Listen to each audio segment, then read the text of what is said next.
बिस्मिल्लाहिर्रहमानिर्रहीम। मेरा नाम डॉक्टर ज़हीर शाह है और आज हमारा टॉपिक ऑफ डिस्कशन रेटिनाइटिस पिगमेंटोज़ा पे है। रेटिनाइटिस पिगमेंटोज़ा में हम डिस्कस करेंगे कि ये डिसऑर्डर क्या है, इसके साइन सिम्टम्स क्या हैं, इसकी पैथोफिजियोलॉजी में क्या होता है और इसकी इनहेरिटेंस क्या है, इसकी पॉपुलेशन में इफ़ेक्शन कितनी है, कितने लोगों में ये कितने लोगों को होती हैं और इसकी ट्रीटमेंट की पॉसिबिलिटीज़ क्या क्या है।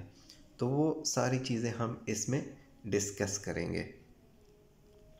तो रेटिनाइटिस पिगमेंटोज़ा की अगर हम बात करें, ये रेटिनल डिसऑर्डर है और ये इनहेरिटेड डिजीज़ हैं। ये पेरेंट्स से बच्चों में इनहेरिटेड होती हैं, ट्रांसफ़र होती हैं और बेसिकली ये जो है ये फोटो रिसेप्टर्स की डैमेज या atrophy like rods and cone, specifically rods की जो डैमेज है उसकी डिस्ट्रॉफीज़ हैं उसकी वजह से होती हैं। और इसमें क्या होता है कि इसमें पेशेंट की नाइट विजन ख़राब हो जाती है, मतलब डार्क अंधेरे में जो स्पेसिफ़िकली नाइट में जो वो देखता है वो विज़न उसकी ख़राब होती है क्योंकि रॉड्स इसमें स्पेसिफ़िकली इफ़ेक्ट होते हैं, रॉड्स इसमें ज़्यादा इफ़ेक्ट होते हैं। इसीलिए उस पेशेंट को अंधेरे में प्रॉब्लम होगा, नाइट के टाइम या थोड़ा सा जब शाम हो जाए उसको प्रॉब्लम होगा, डे के टाइम या लाइटिंग कंडीशन में इतनी प्रॉब्लम नहीं होंगी क्योंकि कॉन्स का इतना प्रॉब्लम नहीं होता। एडवांस स्टेजेस या इवेंचुअली कॉन्स भी इफ़ेक्टेड हो जाते हैं, लेकिन इनिशियल स्टेजेस में जस्ट रॉड्स जो हैं वो इफ़ेक्टेड होते हैं। ऐसे पेशेंट की पेरिफेरल फील्ड जो है वो लॉस होगी क्योंकि रॉड्स हमारे जो हैं वो पेरिफेरल फील्ड में हैं और डार्क एडेप्टेशन उसकी बड़ी डिले होगी, नाइट ब्लाइंडनेस होगी या नेक्टेलोपिया जिसको हम कहते हैं, ऐसे पेशेंट को ये कंडीशन होगा। तो हम अगर यहाँ पे इस पिक्चर में देखें, ये हमारा इसमें हम दो फोटोग्राफ्स हैं। इसमें एक है नॉर्मल विजन जिसमें बच्चे जो हैं वो क्लियरली नज़र आते हैं एक नॉर्मल बंदे को, लेकिन एक रेटिनाइटिस पिगमेंटोज़ा के पेशेंट को ये जो दूसरा फ़ोटोग्राफ है इसी तरह नज़र आएगा। उसका पेरिफेरल जो विजन है वो नहीं होगा और सेंट्रल विजन उसका होगा क्योंकि पेरिफेरल रेटिना में रॉड्स हैं और सेंट्रल रेटिना में कॉन्स है। ये जो कंडीशन है, ये जो डिसऑर्डर है, इसमें मोर स्पेसिफिकली रॉड्स इफ़ेक्टेड होते हैं, इसीलिए पेरिफेरल विजन नहीं होगी और सेंट्रल विजन होगी। इसको हम कहते हैं ट्यूबुलर विजन। ये जो है ये आइलैंड ऑफ विजन है और बाकी सारा जो है वो डार्कनेस है। तो इस पेशेंट को विजुअल फील्ड जो इसके होंगे वो कंस्ट्रिक्टेड होंगे क्योंकि रॉड्स इफ़ेक्टेड है। अगर दूसरे फ़ोटोग्राफ में हम देखें जो फंडस फ़ोटोग्राफ है, तो इसमें एक दिया गया हुआ नॉर्मल रेटिना की फंडस फ़ोटोग्राफ है, राइट में फिर दिया गया है रेटिनाइटिस पिगमेंटोज़ा का फंडस फ़ोटोग्राफ। तो इसमें अगर हम देखें ये ब्लैक वो बोन स्पिक्यूल्स टाइप चीज़ें हमें नज़र आ रही है, ये हम आगे डिस्कस करेंगे। तो ये हम आगे डिस्कस करेंगे आगे और साइंस और सिम्टम और पैथोफिजियोलॉजी में डिस्कस करेंगे कि इसका इस तरह ये अपीयरेंस क्यों है। अब हम आते हैं कि रेटिनाइटिस पिगमेंटोज़ा जो है ये इनहेरिटेड डिजीज़ है। तो हमें पता है कि इनहेरिटेड डिजीज़ जो है उसका ताल्लुक जीन से होता है। तो रेटिना के जो सेल्स हैं वहाँ पे उन सेल्स में क्रोमोसोम्स, हमारे सारे बॉडी में सेल्स हैं, उन सेल्स के जो न्यूक्लियसेस हैं क्रोमोसोम्स हैं, क्रोमोसोम्स पे जीन्स होते हैं और जीन्स हर करेक्टर या करेक्टरिस्टिक्स के लिए रिस्पॉन्सिबल होते हैं। तो रेटिना में मोर देन 50 जीन्स जो हैं वो रेटिना के जो सेल्स हैं उसमें different type of proteins produce करते हैं और उन प्रोटीन्स में हमारे पास फोटो रिसेप्टर्स भी हैं लाइक रॉड्स एंड कॉन्स। तो अगर उस उन जीन्स में म्यूटेशन हो जाए तो वो जो प्रोटीन्स प्रोड्यूस होंगे वो इबनॉर्मल होंगे, हो सकता है वो सेल्स के लिए टॉक्सिक हो या वो जो फंक्शन नॉर्मली रेटिनल सेल्स का है वो फंक्शन उनका ना हो। तो ये जो है बेसिकली जीन्स में जो है डिसऑर्डर होता है, ये जीन्स जो है वो डैमेज होते हैं या उसमें म्यूटेशंस होती हैं। तो नॉर्मली हम कहते हैं कि हमारे बॉडी में 23 पेयर्स ऑफ क्रोमोसोम्स हैं और उसमें 1 पेयर जो है वो जेंडर के साथ रिलेटेड हैं, एक्स लिंक्ड हैं, और 22 पेयर जो हैं वो ऑटोसोम्स हैं।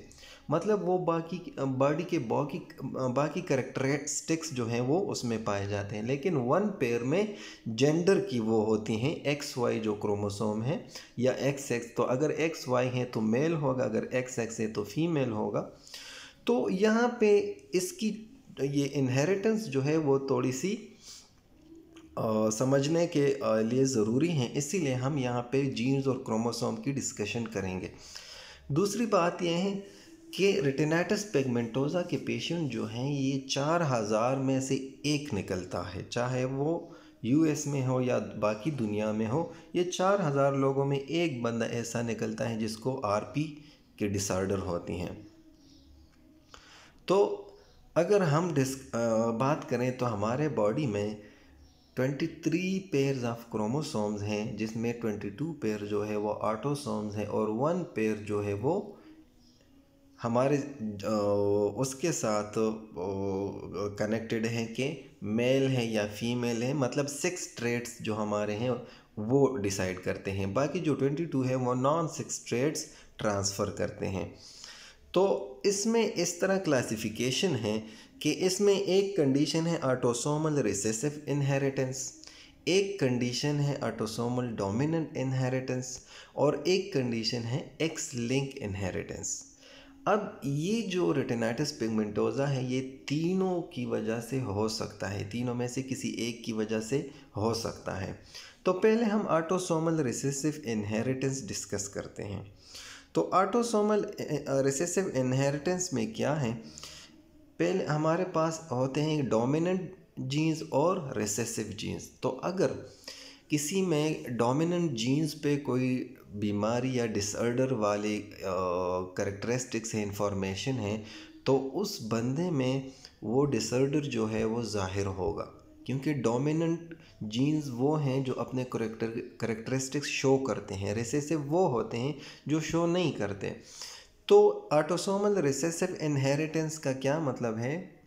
तो इसका ये मतलब है कि इसमें हमारे पास 2 कॉपीज़ ऑफ म्यूटेंट जीन जो होते हैं, 2 कॉपीज़ उस पे डिसऑर्डर होगा, दोनों पे डिसऑर्डर होगा, तभी वो शो होगा, तभी पेशेंट को रेटिनाइटिस पिगमेंटोसा होगा। दोनों पे अगर हो तो ही उस पेशेंट में रेटिनाइटिस पिगमेंटोसा की जो करेक्टरिस्टिक्स हैं वो ज़ाहिर होंगे। इसीलिए इसमें एक पे नहीं होता, लाइक ऑटोसोमल डोमिनेंट में एक पे अगर हो, डोमिनेंट वाले जीन पे हो, तो उसमें ज़ाहिर होगा, डिसऑर्डर उसमें ज़ाहिर होगा। अगर यहाँ हम बात करें ऑटोसोमल डोमिनेंट इनहेरिटेंस, तो इसमें सिर्फ एक कॉपी ऑफ जीन पे, मतलब एक कॉपी पे अगर ये डिसऑर्डर हो, इनहेरिटेंस उसकी हो डोमिनेंट वाले की, तो ये डिसऑर्डर शो होगा।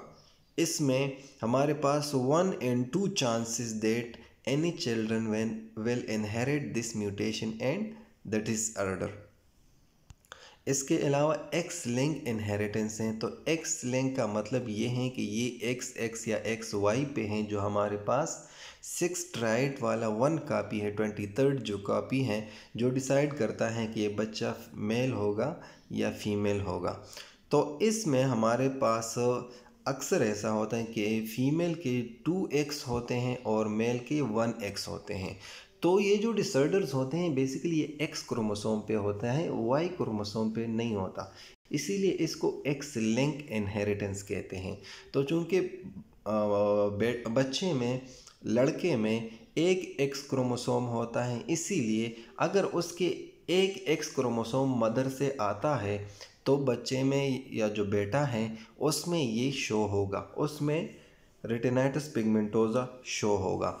और अगर लड़की है और उसके एक एक्स पे है और एक पे नहीं, एक नॉर्मल है, तो उसमें वो कैरियर बनेंगी, उसमें शो नहीं होंगे, उससे नेक्स्ट जनरेशन में हो सकता है कि शो हो। तो इसीलिए बेटे में शो होने के चांसेस ज़्यादा हैं और बेटी में शो होने के चांसेस कम हैं।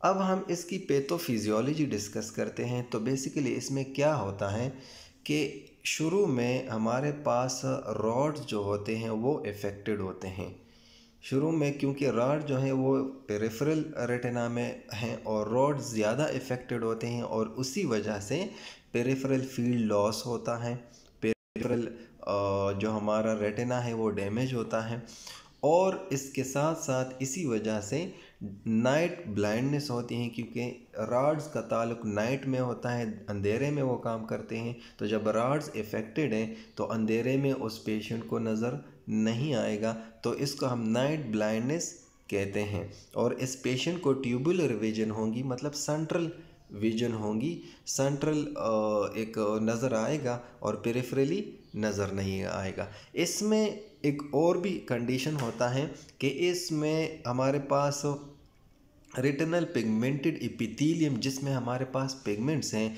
उसकी एट्रोफी हो जाती हैं। जब एट्रोफी हो जाती हैं तो वहाँ पे जो पिगमेंट्स हैं, हमारे आरपी में जो पिगमेंट्स हैं वो पिगमेंट्स वहाँ से निकलते हैं। जब निकलते हैं तो वो पिगमेंट्स हमारे रेटिना के ब्लड वेसल्स के वाल के साथ अटैच हो जाते हैं।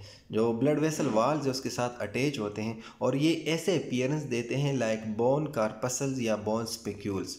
इसका बड़ा एक टिपिकल अपीयरेंस होता है जब हम फंडस देखते हैं। अगर यहाँ पे देखें तो ये देखिए, ये बोन स्पिक्यूल्स की तरह नज़र आते हैं और ये जो है एक टिपिकल साइन है रेटिनाइटिस पिगमेंटोसा का, ये बड़ा क्लियर नज़र आता है पेशेंट में। अब हम साइंस एंड सिम्टम्स डिस्कस करते हैं। तो ऐसे पेशेंट को, जिस तरह मैंने पहले भी डिस्कस किया कि ऐसे पेशेंट को नाइट ब्लाइंडनेस होगा due to the defect in rods. So defective vision in the dark is the early symptom. ऐसे पेशेंट को सबसे पहला सिम्टम नाइट ब्लाइंडनेस होगा। और क्या होगा, विजुअल फील्ड कंस्ट्रक्शन होंगे, चूँकि राड जो हैं पेरिफेरल रेटिना में हैं।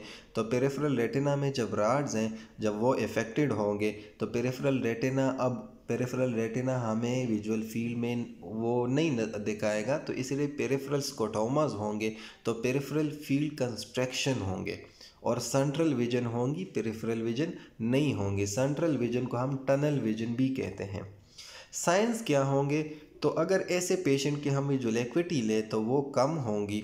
इसके साथ कलर विजन उसका जो है वो इतना इफ़ेक्ट नहीं होगा, क्योंकि कलर विजन जो है वो कॉन्स के साथ कनेक्टेड है। अगर कौन डिसरप्ट होंगे तो कलर विजन इफ़ेक्टेड होगा, अगर कौन डिसरप्टेड नहीं है तो कलर विजन इफ़ेक्टेड नहीं होगा। तो जिस तरह हमने डिस्कस किया कि इस कंडीशन में मोर टिपिकली हमारे पास रॉड ज़्यादा इफ़ेक्टेड होते हैं और कहीं एडवांस स्टेज में कॉन्स जो है वो इफ़ेक्टेड हो जाते हैं और फिर सेंट्रल विजन भी ख़राब हो जाती है, कलर विजन भी ख़राब हो जाती है। अब जब हम फंडस देखते हैं तो फंडस में हमें क्या मिलेगा, एट्रोफिक पेचेस हमें मिलेंगे। एट्रोफी जिस तरह वहाँ पे ऐसे एट्रोफी हुई हैं मुख्तलिफ पॉइंट्स पे, और सेलोफेन एक साइन है वो हमें नज़र आएगा। इसको अगर सिंपली हम डिस्कस करें तो pre macular membrane formation, macula पे एक मेम्ब्रेन आएगा और या जो है मैकुला की एडिमा होगा, सिस्टाइड मैकुलर एडिमा, जिसमें हमने वो सिस्ट डिस्कस किए थे कि मैकुला में सिस्ट बनते हैं। तो ये साइंस हमें फंडस के मिलेंगे। अब डायग्नोसिस क्या है, तो डायग्नोसिस हम किस किस चीज़ से कर सकते हैं, तो हम फंडस एग्जामिनेशंस कर सकते हैं like ophthalmoscopy, direct indirect ophthalmoscopy, slit lamp examination कर सकते हैं, पेरीमेट्री कर सकते हैं। और पेरीमेट्री हमें क्या दिखाएगा, पेरीमेट्री में हमें रिंग स्कोटोमा नज़र आएगा, पेरिफेरली सारा फील्ड कंस्ट्रक्शन होगा और सेंटर में एक टनल विजन, वो हमें मतलब रिंग स्कोटोमा वो ब्लैकिश स्पॉट्स होंगे और सेंटर में इफेक्टेड नहीं होगा, पेरिफेरल में इफेक्टेड होगा। इसके साथ साथ डार्क एडेप्टेशन की जो टाइमिंग है वो ज़्यादा हो जाएंगी। जैसे अगर हम लाइटिंग से किसी डार्क रूम में आ जाते हैं तो एक टाइम तक हमें कुछ नज़र नहीं आता, फिर हम थोड़ा थोड़ा हमें सब कुछ नज़र आने लगता है और फिर सब चीज़ें हमें नज़र आने लगती हैं। लेकिन ऐसे कंडीशन में डार्क एडेप्टेशन जो है वो टाइम जो है वो बहुत ज़्यादा होगा, वो काफ़ी टाइम के बाद हो सकते ऐसे नज़र आए, लेकिन ज़्यादा चांसेस ये होते हैं कि नाइट ब्लाइंडनेस और डार्क में उसे नज़र नहीं आता। इसके अलावा इलेक्ट्रो रेटिनोग्राम और इलेक्ट्रो अकुलोग्राम दोनों नॉर्मल नहीं होंगे। इलेक्ट्रो रेटिनोग्राम और इलेक्ट्रो अकुलोग्राम में हम रेटिनल स्टेटस और ऑप्टिक नर्व की स्टेटस फंक्शन हम चेक करते हैं कि वो नॉर्मल हैं या एबनॉर्मल हैं, तो वो हमें नॉर्मल नहीं मिलेंगे। अब हम ट्रीटमेंट पे आते हैं, तो ऐसा कोई स्पेसिफिक ट्रीटमेंट इस डिसऑर्डर का नहीं है, क्योंकि ये इनहेरिटेड है और इसकी जीन्स में प्रॉब्लम है। तो अगर जीन्स में प्रॉब्लम हो तो उसकी कोई स्पेसिफिक ट्रीटमेंट नहीं है। हाँ, विटामिन एस और विटामिन ई सप्लीमेंटेशन हम दे सकते हैं ताकि ये जो कंडीशन है ये डिले हो जाए, और मतलब जितना इसने टाइम के साथ डैमेज करना है वो डैमेज कम हो या थोड़ा सा टाइम के बाद हो जाए, लेकिन स्पेसिफिक ट्रीटमेंट नहीं है। इसके अलावा डार्क सन ग्लासेस भी देते हैं और पेशेंट को ये भी कहते हैं कि ब्राइट लाइट में ज़्यादा ना निकले, और पेशेंट को हम लो विजन एड भी in the form of magnifying glasses भी दे सकते हैं, कुछ हेल्प हो सकता है उसका। लेकिन इस कंडीशन का कोई स्पेसिफिक ट्रीटमेंट नहीं है, क्योंकि ये जीन्स में प्रॉब्लम है और जीन्स की वजह से फिर जो प्रोटीन्स बनते हैं वो डिफेक्टिव प्रोटीन्स बनते हैं, और उस डिफेक्टिव प्रोटीन की वजह से फिर हमारे रॉड्स में प्रॉब्लम्स होते हैं, डिफेक्टिव रॉड्स होते हैं, वो अपना फंक्शन नहीं कर सकते। इसी तरह हमारे साथ जो रेटिनल पिगमेंटेड एपिथेलियम की एट्रोफी हो जाती है, तो वहाँ से भी पिगमेंट निकल के ब्लड वेसल्स के साथ अटैच होकर हमें बोन कार्पसल या बोन स्पिक्यूल्स का अपीयरेंस देते हैं। तो रेटिनाइटिस पिगमेंटोसा का एक बड़ा टिपिकल अपीयरेंस है, अगर हम फंडस देखें तो बहुत क्लियरली हमें नज़र आता है। इसमें फिर एक है टिपिकल आरपी, एक है एटिपिकल। टिपिकल आरपी वो है जिसमें सबसे पहले रॉड्स इफेक्टेड होते हैं और पेरिफेरल कंस्ट्रिक्शन, जिस तरह यहाँ पे हमने डिस्कस किया, वो सारे साइंस और सिम्टम्स होंगे। एटिपिकल में ये होता है कि कॉन्स इफेक्टेड होंगे और सेंट्रल विजन भी इफेक्टेड होता है, या कभी कभी सेंट्रल विजन पहले इफेक्टेड होता है और फिर पेरिफेरल विजन इफेक्टेड होता है। तो ये एक इनहेरिटेड डिसऑर्डर है जिसकी कोई स्पेसिफिक ट्रीटमेंट नहीं है। हाँ, रिहेबिलिटेशन में हम थोड़ा सा लो विजन एड्स दे सकते हैं, सप्लीमेंटेशन दे सकते हैं ताकि ये डिले हो जाए और उतनी सीवेरिटी के साथ डैमेजेस ना हो। तो ये हमारा रेटिनाइटिस पिगमेंटोसा का आज टॉपिक था, और इसमें हमारे पास साइंस और सिम्टम्स सारे यही होते हैं जो हमने डिस्कस की।